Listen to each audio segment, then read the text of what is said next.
Hello friends, I am सबरे आलम from IIT coaching centre.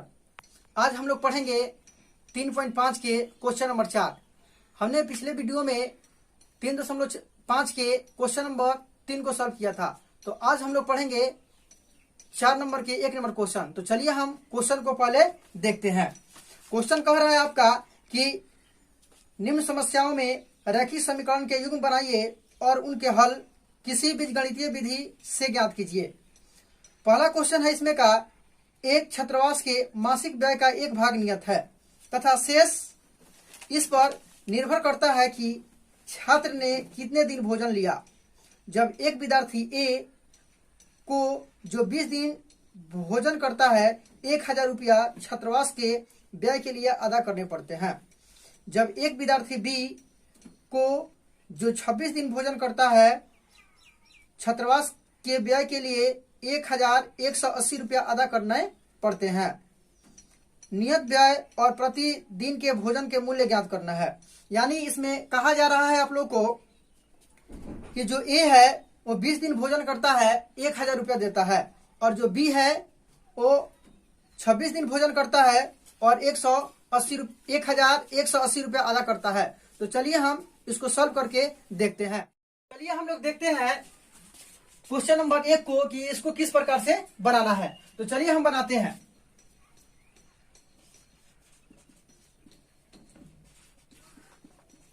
माना नियत व्यय बराबर x,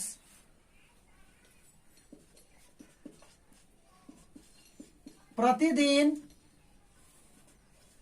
के भोजन बराबर y। तो हम देख रहे हैं कि नियत व्यय जो है हमारा वो 100 रुपया है और प्रतिदिन का जो भोजन है वो y रुपया है। तो अब आइए हम प्रश्न से, जिस प्रकार से वो प्रश्न में हम पढ़ के बताए थे उसी प्रकार से हम सॉल्व करते हैं। तो चलिए प्रश्न से सॉल्व करते हैं।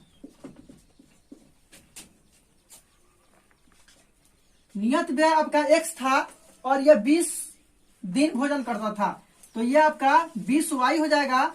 और यहाँ पे 20 दिन जब भोजन करता था तो वह 1000 रुपया अदा करता था, और नियत व्यय x रह जाएगा।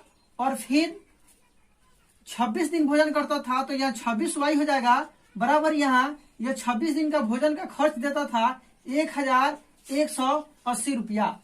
अब हम इसको समीकरण 1 मान लेते हैं और इसको समीकरण 2 मान लेते हैं।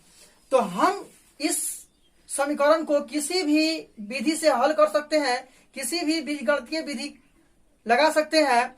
अब हम इसमें लगाते हैं विलोपन विधि। तो चलिए हम इसको विलोपन विधि से हल करते हैं। तो यहाँ इसका पहला चिन्ह बदल लेते हैं। तो चलिए हम चिन्ह बदल लेते हैं, और चिन्ह बदलने के बाद से इसको हम कटा देते हैं। 20 में से 26 को घटाते हैं तो यहाँ पे माइनस 6y आ जाता है, बराबर 1000 में हम क्या करते हैं 1180 को घटा लेते हैं। तो यहाँ आपका 180 माइनस में आ जाता है। अब ये माइनस को माइनस से कटा देते हैं। y बराबर 180 बटा आपका हो जाएगा 6। अब हम इसको भाग करते हैं, तो भाग करने के बाद से आपका आ जाता है यहाँ पे 30, यानी y का मान आपका निकल गया कितना 30।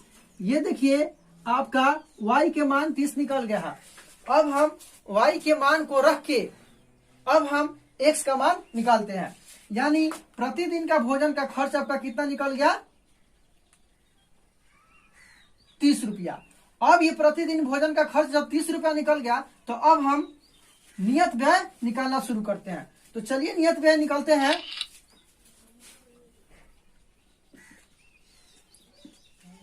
y के मान समीकरण 1 में रखने पर, तो चलिए हम y का मान समीकरण 1 में रखते हैं। तो आपका समीकरण 1 है x प्लस 20y बराबर 1000। ये आपका समीकरण 1 है। y की जगह पर क्या रख देना है हमको, तो 30 रख देना है।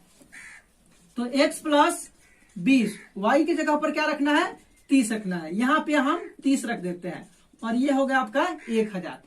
अब ये x प्लस हो जाएगा, दोनों को गुना करेंगे तो आपका हो जाएगा 600 बराबर यहाँ हो जाएगा आपका 1000। अब x को हम निकालते हैं, 1000 माइनस कर लेते हैं कितना 600। अब ये x बराबर आपका कितना निकल गया 400। अब हमारा यहां ध्यान दीजिएगा कि ये x का मान निकल गया, यानी नियत व्यय हमारा कितना निकल गया, तो यहाँ पे आपका 400 निकल गया। और प्रतिदिन जो भोजन करता है यानी जितना दिन करता है उसको कितना रुपया देना पड़ता है, तो आपका 30 रुपया देना पड़ता है। तो इसी प्रकार से ये क्वेश्चन आप लोग का सॉल्व हो गया। और चलिए हम लोग शुरू करते हैं क्वेश्चन नंबर 2 को। क्वेश्चन नंबर 2 को शुरू करने से पहले हम लोग उसको अच्छी तरह से पहले पढ़ लेते हैं। तो चलिए देखते हैं क्वेश्चन नंबर 2। क्वेश्चन नंबर 2 में कहा जा रहा है कि एक भिन्न 1/3 हो जाती है जब उसके अंश से 1 घटाया जाता है, और वह 1/4 हो जाती है जब हर में 8 जोड़ दिया जाता है, तो वह भिन्न ज्ञात कीजिए। तो अब हमको भिन्न ज्ञात करना है, तो चलिए हम लोग देखते हैं भिन्न ज्ञात करना। अब क्वेश्चन नंबर 4 के 2 को हम सॉल्व करना शुरू करते हैं। माना अंश बराबर x और हर बराबर y। अब हम देखते हैं प्रश्न से कहा जा रहा था, पहले शर्त में बताया गया है कि अंश में 1 घटाना है। तो चलिए हम अंश में 1 घटा लेते हैं। तो हम पहले भिन्न लिख लेते हैं। चलिए यहां भिन्न लिख लेते हैं। तो भिन्न बराबर x/y। पहले शर्त में बताया गया है कि इसमें अंश में 1 घटाना है। तो चलिए घटाते हैं। तो जब घटाया जाता है तो ये कितना हो जाता है, तो ये 1/3 हो जाता है।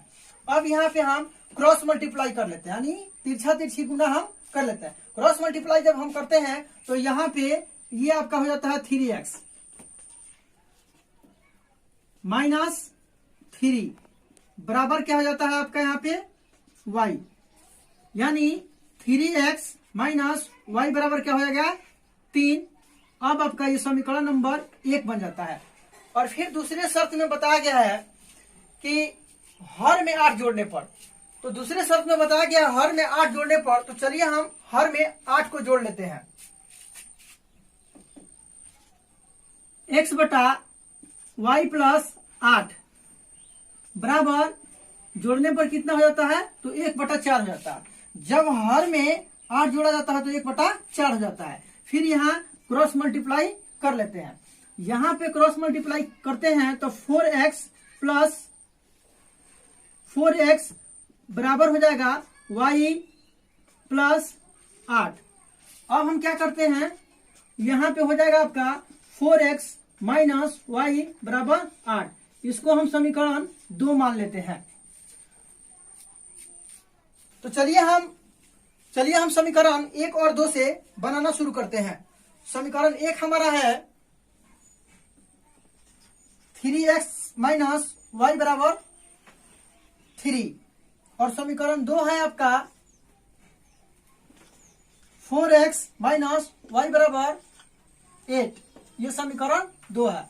अब हम इसको विलोपन विधि से हल कर लेते हैं। तो चलिए चिन्ह बदल लेते हैं। अब यहाँ पे हम देख रहे हैं कि ये दोनों हमारा कट जाएगा, तो ये दोनों कट गया। अब ये घटेगा, तो घटने के बाद से आपका यहाँ पे आ जाएगा माइनस x, यहाँ पे हो जाएगा 3 में से 8 को घटाएंगे तो -5 हो जाएगा। ये आपका कट गया। x बराबर आपका निकल गया 5, यानी आपका हर अंश निकल गया। अब हम y का मान निकालते हैं। x के मान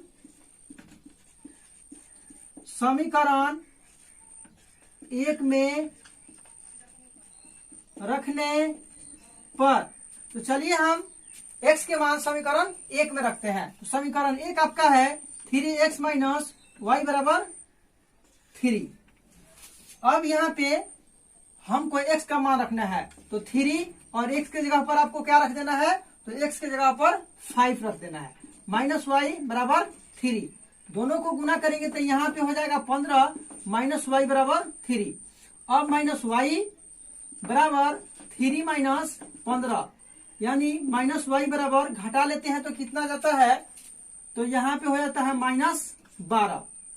अब इसको कटा देते हैं, y बराबर आपका क्या निकल गया 12।